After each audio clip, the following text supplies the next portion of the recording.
was just wondering, what sort of themes are your main focus? Like, what's your sweet spot? Boy, I guess I guess the easiest way to answer that is to look back maybe at the last couple of things I've funded, which have probably a heavier international content than I would have expected. But I funded a company in Australia called Posse.com, which is a social commerce company. Great. I funded a big data Hadoop platform as a service company out of Japan called Treasure Data. Wow. And I'm looking at a lot of other stuff that is probably, let me back up again. Okay. I'd say all of the market value that's being created right now, the big market cap, is really coming from a type of company that is basically a user interface sitting on a pile of data that's coming off the cloud. Interesting. That's simple. So that's true of Facebook, of Twitter, of Zynga, of LinkedIn, and I think it's moving more and more towards mobile. So things that are in those areas are things generally that I've been interested in, because I think even though those waves have been in place for a while, they continue. Fabulous. And so I think the big data part of it is significant. Yes. And the cloud infrastructure that supports that, and then things that I think have those characteristics but are pointed at mobile. So those are things that I like. Great, great. And I was wondering, because I have a particular focus on female entrepreneurs and I like to see them get funded, I just wondered, does Charles River actually invest in women? And what is the policy there? Or do you have female startups? There's not a policy per se. Okay.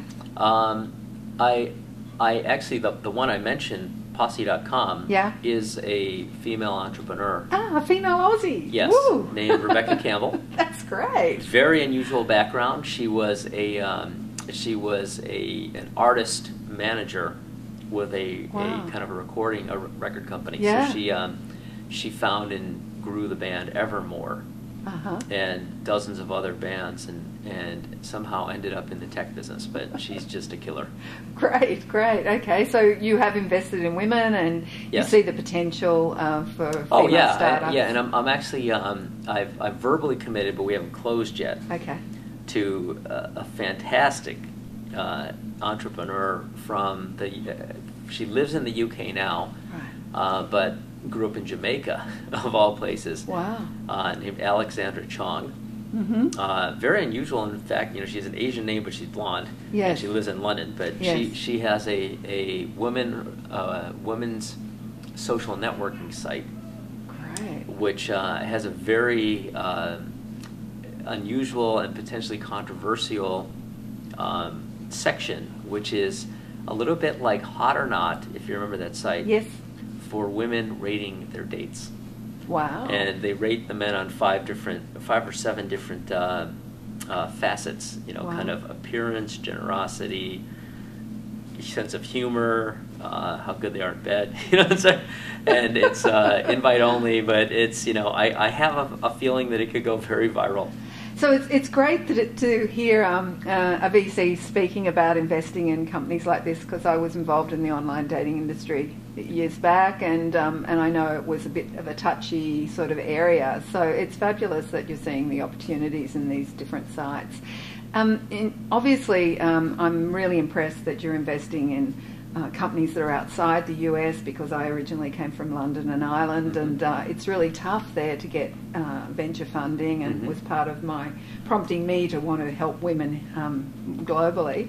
So I'm just wondering if you've got any advice for, say, European entrepreneurs or entrepreneurs anywhere in the world, really. I'd say, depending on the segment you're in, you just go out and do it. Okay. I think there's been a structural change, which I talked a little bit about on the panel, but in the prior, if you look at the tech industry, it looks like a kind of a 4-layer cake of different waves, and there's sort of like a basic technology layer, like semiconductor chips, for example. The boxes that you would build out of those things is kind of another layer. The infrastructure that gets built on that, and now we're in the era of sort of the user interface to all that stuff.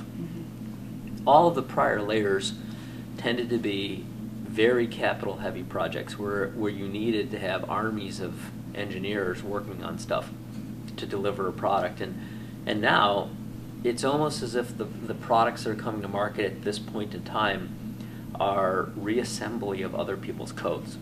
Great. It's not even really fundamental invention. It's taking parts and ideas of other things and kind of mashing them up and expressing them on an iPhone or an Android phone.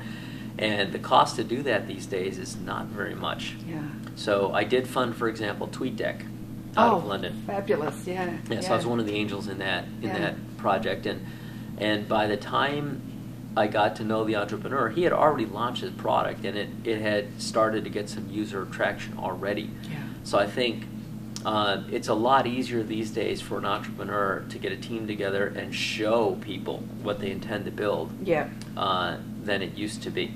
Because you couldn't do that with a semiconductor chip or a router. Exactly. You had to kind of explain what you were going to do, gather up tens and tens of millions of dollars, and then deliver over 5 to 7 years. Yes. And now you can do that over a summer.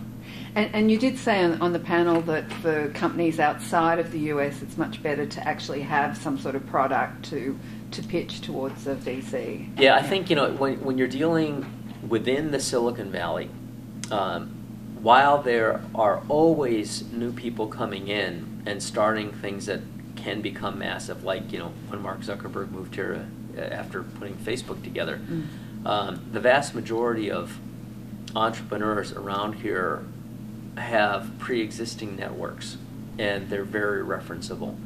So I think there are certain people in this market that I have funded because I knew them before, and I knew what their capabilities and leadership and charisma were. Guys like Philip Rosedale of Second Life and Coffee and Power, or Zhao Yang, who created Farmville. I seeded him when he did BetterWorks. But I think for people outside of those social networks, there's a little bit more of a show me what you have. Okay. So flowing on from that question, would you tell me what makes a good pitch for you? Like, what really makes you sit up and take notice when an entrepreneur comes in and pitches? I wish I could explain that. I think for me it's different every time. Okay. There's not one sort of continual factor there that you could say, I need that to really pay attention to this entrepreneur? It depends on the stage. And so if it's a product that exists, then I will have wanted to try it and feel like I would use it a lot, which is what happened with TweetDeck. Okay, If it's an entrepreneur that doesn't have anything yet, then it will be a feeling that person has both very, very strong fundamental capability in an area and insight that is unusual in that area.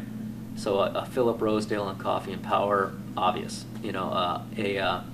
An Eric Setton, who I knew when he started Tango, deep expertise in peer-to-peer video, insight of applying that to a new market in smartphones that I thought would be very big in a very special way.